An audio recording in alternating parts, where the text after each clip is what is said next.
What is Bitcoin Part 2? Next on your 4-Minute Bitcoin. Today's show is brought to you by Swan Bitcoin. Well, welcome to Part 2 in my series, What is Bitcoin? On the last episode, I went over the basics of money because, well, it's important to understand money if you want to understand Bitcoin. Now, if you did not see my last episode, you may want to go watch that one first and then come back to this episode.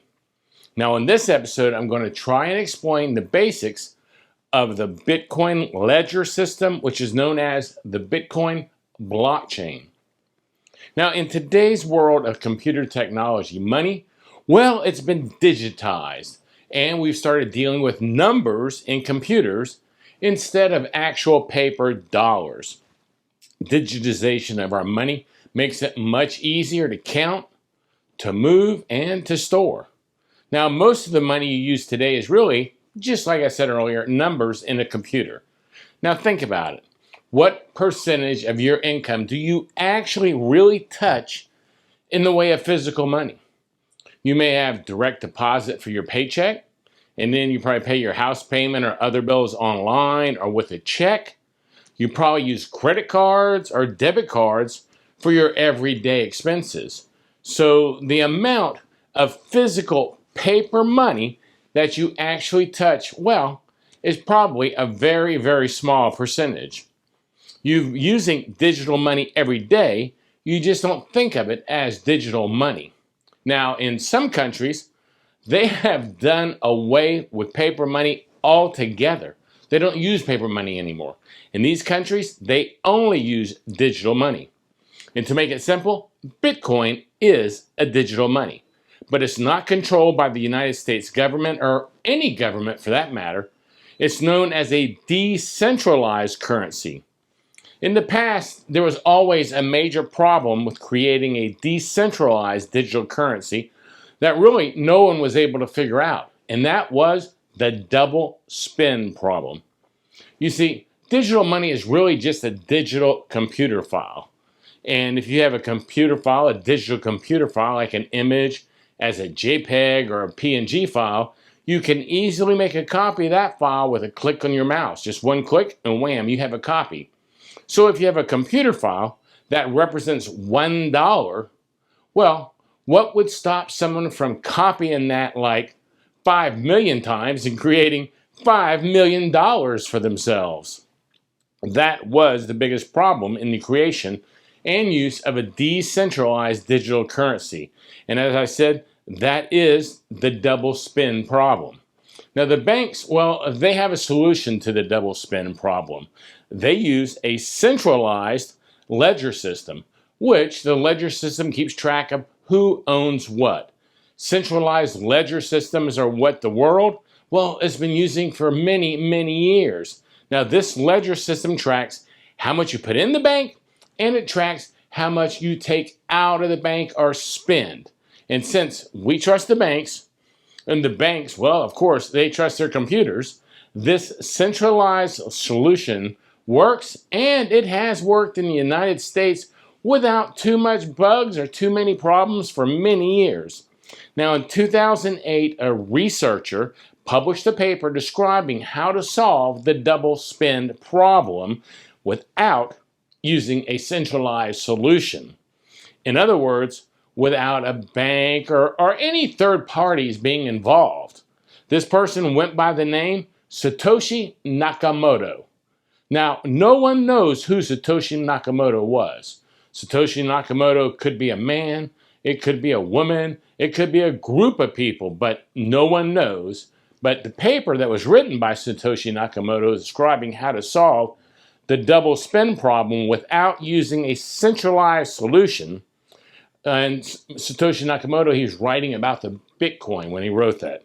Now, Satoshi Nakamoto had invented a decentralized solution to handle the double spend problem. And you may be asking yourself, how does something work if it's decentralized? Don't you need someone or some company to be in charge or in control?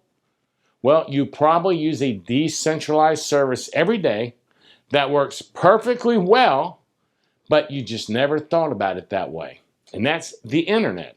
The internet is a decentralized service. There's not a main office for the internet, and there's not a president of the internet either. The internet is just there, and it is completely decentralized. Now, the internet, it decentralizes information technology, but how does Bitcoin decentralize money? Well, like bank transactions, Bitcoin transactions are recorded in a ledger, but the ledger is not maintained by a private company like the bank's ledger. Instead, it's maintained by the public. You see, thousands of computers around the world have a copy of the Bitcoin ledger system running on them. And unlike a centralized ledger system, anyone can download and verify transactions on the Bitcoin ledger using their computer. So every Bitcoin transaction is recorded on all these computers around the world, and the computers running the Bitcoin ledger system, well, they make up the largest computer system on the planet. Now you may be wondering, if Bitcoin uses a public ledger system, wouldn't that cause really big security issues? Wouldn't that make Bitcoin really easy to hack? Well, the answer is no. The fact that Bitcoin ledger system is public actually makes it harder to hack. As an example, let's imagine I was trying to hack all the photos of Abraham Lincoln that are on the internet. I know this is going to sound kind of crazy, but stay with me for a second. Let's say I wanted to change, though, what people thought Abraham Lincoln looked like. Maybe I want to replace the image of Abraham Lincoln with an image of myself. Stovepipe hat on. Now, I could hack into a lot of websites, online dictionaries, maybe Wikipedia, and other websites about Abraham Lincoln. And I would change all the photos on all those websites to me, a photo of myself with my stovepipe hat. But that really wouldn't cause much of a big problem, now would it? Why? Because there are just too many websites around the world that would still have the real photo of Abraham Lincoln on them instead of the photo of me. In other words, I just couldn't hack into enough websites at the same time to fool anyone, much less everyone. Now, the Bitcoin public ledger system works almost the same way as my example of Abraham Lincoln that I just explained. The Bitcoin ledger system is just too big, and it's on too many websites for anyone to hack into it and change the information that's on all the computers.